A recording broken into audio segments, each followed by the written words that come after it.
अंग्रेजी भाषा में बहुत सारे ऐसे शब्द होते हैं जिनके अनेक अर्थ होते हैं। उन्हीं में से एक है गेट, GET गेट। इसके अनेक प्रयोग हैं। तो आज की वीडियो में आप लोगों को हम गेट के 9 प्रयोग बताएंगे कि अलग अलग जगहों पर किस तरह से उसका अलग अलग अर्थ होता है। Okay, here we go. अगर गेट मीन्स पाना होता है तो गेट आउट मीन्स बाहर जाओ कैसे हुआ? है ना सोचने की बात। दरअसल गेट एक मल्टी यूज्ड वर्ड है, यानी इसका प्रयोग अलग अलग जगहों पर अलग अलग ढंग से किया जाता है। So let's see. Get means be. पहला यूज है गेट का बी के रूप में, यानी बी की जगह पर गेट का प्रयोग किया जाता है। तो बी मतलब क्या होता है? होना। Just like get out. Get out means हो गया बी आउट, यानी बाहर हो जाओ। Get ready means be ready, तैयार हो जाओ। गेट मीन्स यहाँ बी हो गया, मतलब हो जाओ, और रेडी तैयार। Get lost. Get lost means be lost, यानी गायब हो जाओ, भाग जाओ। Get going means be going या कीप गोइंग, इसका मतलब जारी रखो। जब भी आप किसी से बात कर रहे होते हैं और वो बीच में रुक जाता है तो आप उससे कहते हैं गेट गोइंग। इसका मतलब वो अपनी बात को जारी रखे। या what ever the work is done by any person, जो कुछ भी काम किया जाता है किसी आदमी के द्वारा, कोई भी काम कर रहा है, कोई गाना गा रहा है, कोई पढ़ रहा है, कोई लिख रहा है, कोई खेल रहा है, कोई टीवी देख रहा है, तो जब भी वो बीच में ब्रेक होता है और अगले से आपने बोल दिया कि कीप गोइंग या गेट गोइंग, इसका मतलब वो उस काम को जारी रखे, कंटिन्यू रखे। डोंट गेट बॉदर्ड, चिंतित मत होइए। यहाँ पर भी गेट का मतलब बी हुआ, मत होइए। डोंट गेट मतलब यहाँ डोंट बी, मत होइए। बॉदर्ड चिंतित। डोंट गेट वरीड, इसका मतलब भी डोंट बी वरीड, यानी चिंतित मत होइए। डोंट गेट बोर्ड, बोर मत होइए। अगर आप कहीं पर बैठे हुए हैं, बोर हो रहे हैं, ऊब रहे हैं आप, बोर मतलब ऊबना होता है, तो इसका मतलब डोंट गेट बोर्ड मतलब बोर मत होइए। परेशान मत हो। अब परेशान मत हो अक्सर क्या होता है कि अगर कोई आदमी सैड है, एनीबॉडी इज सैड, तो आप लोग क्या करते हैं? उसको सांत्वना देते हैं, उसको समझाते बुझाते हैं, परेशान मत हो भाई। तो क्या यूज करते हैं? Don't gate puzzled. बोलिए डोंट गेट पजल्ड, यानी परेशान मत हो। Don't get disturbed. Don't get disturbed, परेशान मत हो। डोंट गेट अपसेट, परेशान मत हो। डोंट गेट फ्रस्ट्रेटेड, परेशान मत हो। भ्रमित मत हो। अक्सर लोग क्या होता है, अपने रास्ते से भटक जाते हैं, ठीक है, यानी उनको पढ़ना है, किसी और दिशा में जाना है और वो कुछ काम और कर रहे होते हैं।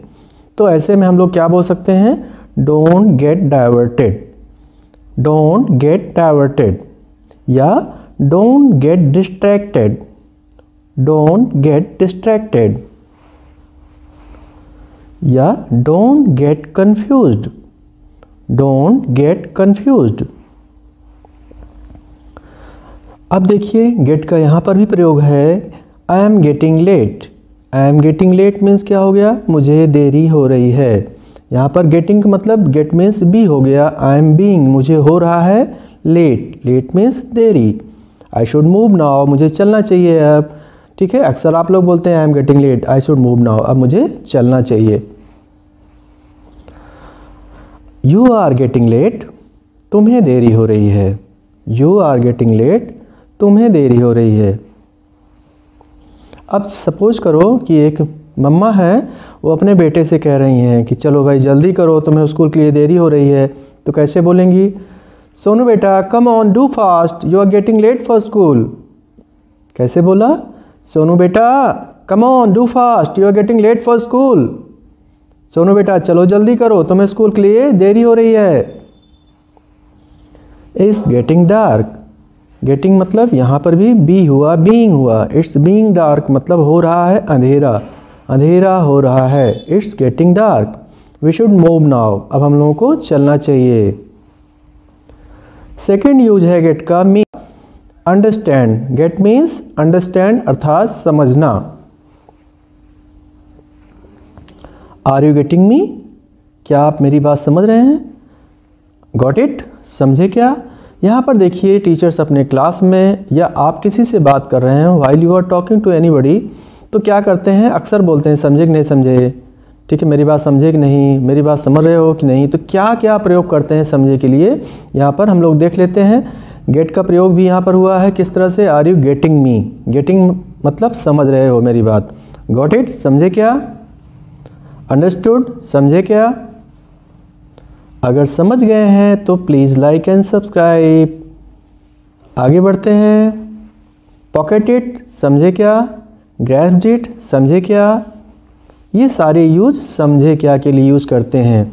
और इसके अलावा क्या यूज़ करते हैं, डू यू अंडरस्टैंड या इजंट इट, है ना, यानी एग्रीमेंट किसी से लेते हैं, सहमति लेते हैं अपनी बात में, तो कहते हैं नहीं है ना, तो क्या बोलते हैं, isn't it.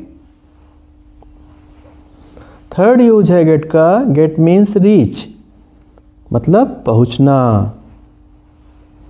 Sorry I got late, मुझे देरी हो गई या मैं देर से पहुंचा। तो कहीं लेट से जाते हैं आप तो बोलते हैं सॉरी आई गॉट लेट, या ये भी बोलते हैं सॉरी फॉर गेटिंग लेट, देरी होने के लिए सॉरी, या I am extremely sorry I got late. How can I get there, मैं वहाँ कैसे पहुँच सकता हूँ। तो यहाँ गेट मीन्स क्या हुआ, रीच, मैं वहाँ कैसे पहुँच सकता हूँ। फोर्थ यूज है गेट का, टेक यानी लेना। Get it from the market, get it from the market, इसे बाजार से ले लो। Get the towel from the cupboard, get the towel from the cupboard, यहाँ पर कबर्ड पढ़ते हैं, इसको लिखा गया है कप बोर्ड बट पढ़ते क्या है, कबर्ड, ठीक है। तो इसका मतलब क्या हुआ, अलमारी से तौलिया ले लो। फिफ्थ यूज है गेट का, गेट एज ए काजेटिव वर्ब। आइए देखते हैं ये काजेटिव वर्ब कैसे यूज होता है। यहाँ पर क्या करते हैं हम लोग, पहले मैं बता देता हूँ, let me explain about causative verbs. देखिए क्या होता है, जैसे आप किसी से कहते हैं बाल कटवा लो, इस पर सिग्नेचर करवा लो, मैं तुम्हें पिटवा दूंगा, तो एक खुद करना होता है, एक किसी से करवाना होता है। तो जहाँ पर हम कोई चीज़ करवाते हैं तो वहाँ पर हम लोग गेट का प्रयोग किस तरह से करते हैं, देखिए पहले गेट लगाते हैं, फिर उस सब्जेक्ट को लगाते हैं जो चीज़ कराना है, ठीक है, लेकिन उसकी ऑब्जेक्टिव केस लगती है। अभी मैं समझा रहा हूँ ऑब्जेक्टिव केस कैसी होती है। और उसके बाद वर्ब की थर्ड फॉर्म होती है, जस्ट लाइक सपोज करिए इसे करवा लो, तो यहाँ पर गेट हुआ, गेट के बाद इट लगाया गया, तो इट जो है ये आपकी ऑब्जेक्टिव केस है, ठीक है। इट का नॉमिनेटिव केस भी इट होता है, ऑब्जेक्टिव केस भी इट होता है। तो क्या हो गया, गेट इट, और डू का थर्ड फॉर्म होता है डन, डू डिड डन, तो यहाँ पर क्या बन गया, गेट इट डन, इसे करवा लो। अपना बाल कटवा लो, get your hair trimmed, sorry यहाँ पर हेयर मैं भूल गया लिखने को, आप लोग उसको कंसीडर कर लीजिए। Get your hair, HAIR, get your hair trimmed, अपना बाल कटवा लो। गेट इट साइंड, इस पर हस्ताक्षर करवा लो। गेट के बाद इट सब्जेक्ट हो गया, और साइंड, साइन मतलब होता है हस्ताक्षर करना, और उसका थर्ड फॉर्म हो गया साइंड, गेट इट साइंड यानी इस पर हस्ताक्षर करवा लो। गेट हिम बीटेन, उसे पिटवा दो, गेट हिम बीटेन, उसे पिटवा दो। यहाँ पर देखिए ऑब्जेक्टिव केस में बोल रहा था, तो गेट के बाद हिम लगा है उसे के लिए, तो हिम क्या है, ही का ऑब्जेक्टिव केस है, ठीक है, he nominative case, his possessive case, और हिम ऑब्जेक्टिव केस। तो ऑब्जेक्टिव केस किसे कहते हैं, जो ऑब्जेक्ट की जगह पर सेंटेंसेज में यूज किया जाता है उसे हम लोग ऑब्जेक्टिव केस कहते हैं। तो क्या बना, गेट हिम बीटेन, उसे पिटवा दो, या अगर आपको कहना है उसे जान से मरवा दो तो क्या बोलेंगे, get him killed, get him killed. Sixth use है गेट का, गेट मीन्स पाना, जो कि बहुत ही कॉमन है, आप सारे लोग जानते हो। Yes I got your message today, yes I got your message today, मुझे आज आपका मैसेज मिला। नाउ गेट को हम लोग गोटा के रूप में आजकल यूज करते हैं। ये स्लैंग लैंग्वेज या इनफॉर्मल इंग्लिश में यूज किया जाता है। इनफॉर्मल इंग्लिश का तात्पर्य होता है जो लिखने या पढ़ने में ऑफिशियल रूप से हम प्रयोग नहीं कर सकते, अपने एग्जाम में नहीं लिख सकते हैं, बट केवल स्पीकिंग में प्रयोग कर सकते हैं, उसको हम लोग इनफॉर्मल इंग्लिश कहते हैं। तो लेट्स सी, गेट की 3 फॉर्म होती है, गेट, गॉट, गॉट या गेट, गॉट, गॉटन। सपोज करिए आपको बोलना है मुझे एक समस्या है या मेरे पास एक समस्या है, तो क्या बोलते हैं? आई हैव अ प्रॉब्लम। अब क्या हुआ कि हैव के साथ गॉट को एज अ फैशन यूज किया जाने लगा। यहाँ पर मैं आपको एक किस्म से इसका इतिहास बता रहा हूँ कि किस तरह से गोटा का प्रयोग किया गया। ठीक है, तो एक प्रयोग हैव का गोटा, हैव की जगह पर गोटा करते हैं और एक जगह हैव टू की जगह भी गोटा करते हैं। तो लेट्स सी कैसे करते हैं। आई हैव अ प्रॉब्लम, तो यहाँ पर क्या हुआ, आई हैव के साथ में गॉट को एज ए फैशन यूज किया जाने लगा, आई हैव गॉट अ प्रॉब्लम। अब आई हैव का शॉर्ट फॉर्म आईव होता है, तो आई हैव के जगह पर क्या बोला गया? आईव। तो I have got a problem की जगह अब बोला गया आई गॉट अ प्रॉब्लम। क्या बोला गया? आई गॉट अ प्रॉब्लम। इसके बार बार बोलने से देखिए आप लोग सुनिए, आई got a problem, I got a problem, I got a problem, I got a problem, I got a problem. तो क्या हो गया? ये गोटा हो गया, आई गॉट अ प्रॉब्लम। ठीक है, प्रॉब्लम को भी शॉर्ट फॉर्म में कभी कभी प्रॉब बोल देते हैं, आई गॉट अ प्रॉब। ठीक है, इसका मतलब मुझे एक समस्या है। Let me tell you one thing very important, this is not formal English. ये फॉर्मल इंग्लिश में गोटा का प्रयोग हम लोग नहीं करते हैं, आप स्पीकिंग में इसका प्रयोग कर सकते हो। आई गॉट अ प्रॉब्लम मतलब मुझे एक समस्या है, आई गॉट अ प्रॉब मुझे एक समस्या है। नेक्स्ट यूज देखिए, I have to go. I have to go मतलब होता है मुझे जाना है या मुझे जाना पड़ता है, दोनों अर्थ निकलते हैं। आई हैव टू गो, मुझे जाना है या मुझे जाना पड़ता है। यहाँ पर फिर यही हुआ कि हैव के साथ गॉट को एज ए फैशन प्रयोग किया जाने लगा, तो बोलने लगे, क्या बोलने लगे? I have got to go, I have got to go. फिर क्या हुआ कि आई हैव के शॉर्ट फॉर्म आईव होता है, तो आई हैव के जगह क्या यूज करने लगे? आईव। तो I have got to go, क्या बोलने लगे? I have got to go. और फिर I have got to go, I have got to go, I have got to go, I got to गो।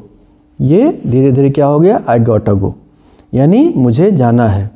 तो आपने ये सीखा कि I have a problem, I got a problem, I have to go, I got a go.